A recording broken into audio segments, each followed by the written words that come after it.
जोहार जोहार। चूंकि पूरा झारखंड में एक बात चल रही है, कुर्मी समुदाय को कभी भी आदिवासी सूची में शामिल ना होने देने का एक अभियान चल रहा है।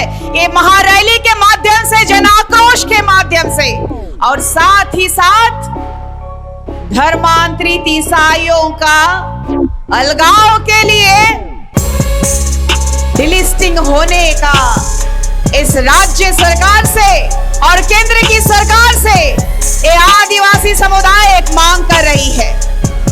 झारखंड की आजादी के बाद जब झारखंड हमारे पूर्वजों ने लड़ के लिया कि हमारे आदिवासी मूलवासियों के इस राज्य में अनुच्छेद 244 के तहत आने वाला ये 5th शेड्यूल का क्षेत्र जो आदिवासियों के राज्य के रूप में इस संविधान में भी अंकित है, ये दुर्भाग्य का विषय है कि लगातार आदिवासी अस्मिता के साथ खिलवाड़ किया जाता है। भारत के इतिहास के पन्नों में लिखा हुआ है, जब जब आदिवासी के अस्मिता पर सवाल उठेगा, राजनीति की उपेक्षा की जाएगी या धर्मांतरण की बात की जाएगी, तब सब याद किया जाता है पंखराज बाबा कार्तिक उरांव जी को। ये निशा भगत का ये मानना नहीं है या ये निशा भगत की लड़ाई नहीं है। भगवान बिरसा मुंडा जी ने अपना आवाज उठाया था धर्मांतरित ईसाइयों के खिलाफ में। पंखराज बाबा ने कहा था कि धर्मांतरण रुकना चाहिए, लेकिन उस समय केंद्र की सरकार स्वर्गीय इंदिरा गांधी जी की सरकार थी। सदन में एक आवाज गूंजती थी, डर था इंदिरा गांधी जी को। स्वर्गीय इंदिरा गांधी जी जानती थी कि पूरे भारत में एक आवाज जो गूंज रहा है आदिवासियों के मसीहा के रूप में, बाबा पंखराज जी की आवाज थी। उन्होंने 348 सांसदों को अपने पक्ष में लिया और धर्मांतरण के विरुद्ध में बिगुल फूंका था। डर था उनको, किनको? केंद्र सरकार को डर था, इनको डर था कांग्रेसियों को कि अगर धर्मांतरित लोग अगर आग बबूला हो गए, ईसाई लोग अगर आग बबूला हो गए तो हमारी सरकार गिर सकती है। अपनी सरकार बचाने के लिए सत्ता के लोभियों ने आदिवासी अस्मिता के साथ लगातार खिलवाड़ करने का काम किया है। मैं कहना चाहती हूँ इन कुर्मियों को भी इस झारखंड की गुमला की धरती से, जहां बाबा पंखराज जी का जन्म स्थली है, और सौभाग्य मेरा कि मैं भी गुमला जिला में ही पैदा हुई हूँ। और पूरे झारखंड राज्य में चाहे कुर्मी समुदाय हो, चाहे धर्मांतरित ईसाई जो हमारे आदिवासियों का लाभ को मुफ्त में खाने का काम कर रहे हैं, तो उनको भी इस मंच के माध्यम से मैं चेतावनी देना चाहती हूँ। कुर्मी समुदाय एक तरफ कहता है कि मैं लव कुश का वंशज हूँ। उप मुख्यमंत्री सुदेश महतो जी ने कहा है कि हम लव कुश के वंशज हैं।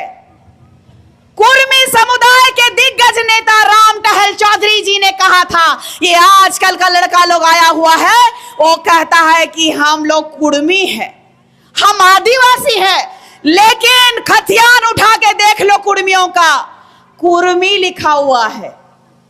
इनको TRI का रिपोर्ट ने इनको मुंह पे मारा कि आप आदिवासी नहीं बन सकते हैं। 2004 में, 2015 में इनको कहा कि आप आदिवासी नहीं बन सकते हैं।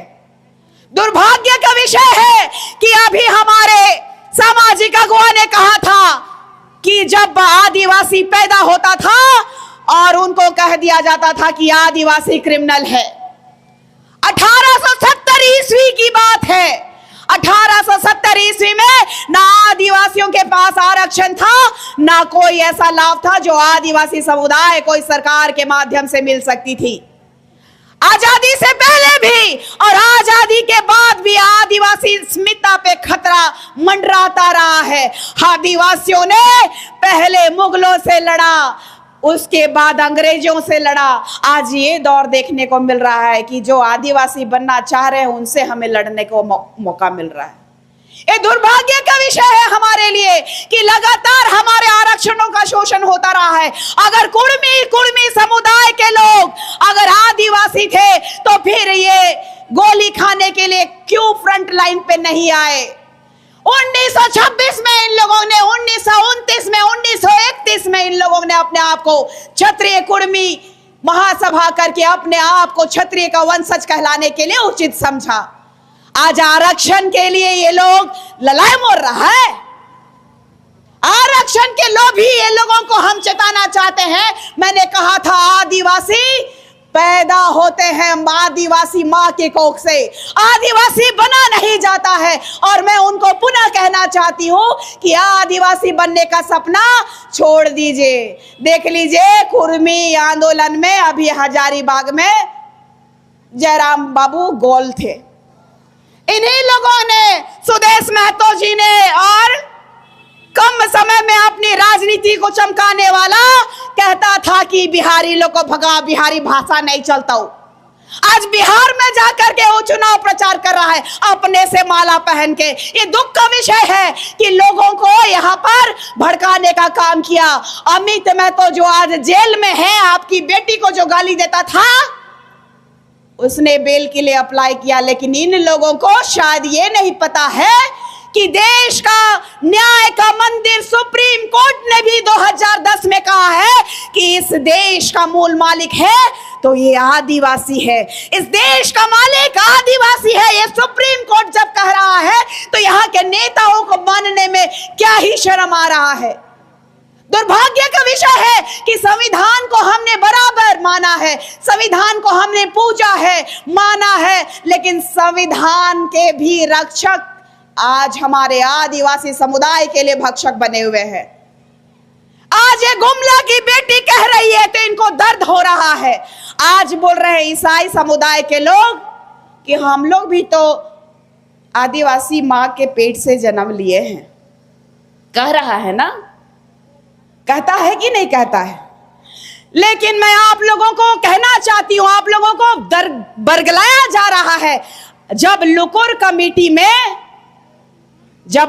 कमेटी में आदिवासी में शामिल होने के लिए जो मापदंड है उसमें यह भी है कि अगर आदिवासी को बनाया जा सकता है तो आदिवासी सूची से हटाया भी जा सकता है।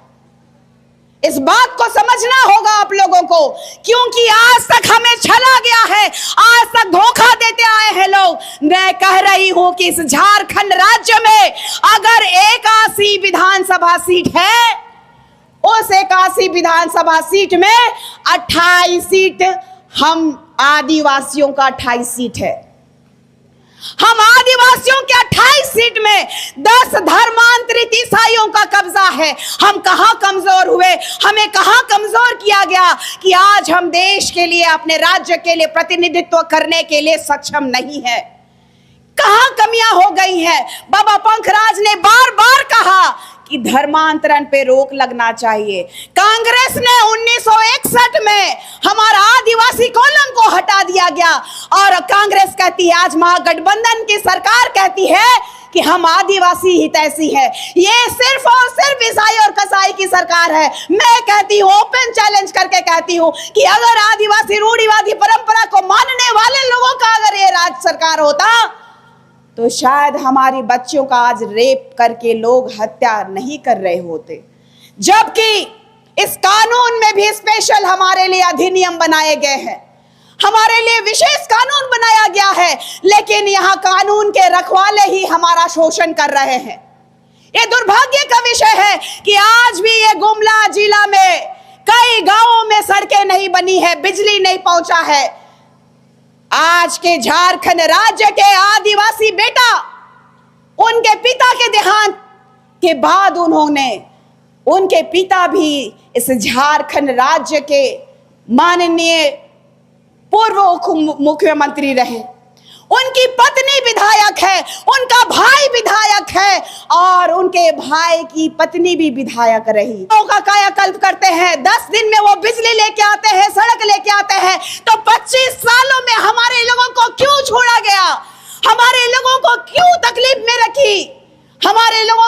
अस्मिता के साथ खिलवाड़ क्यों किया? ये सवाल पूछता है हमारा आदिवासी समाज। मैं बोल रही तो इनको दर्द हो रहा है।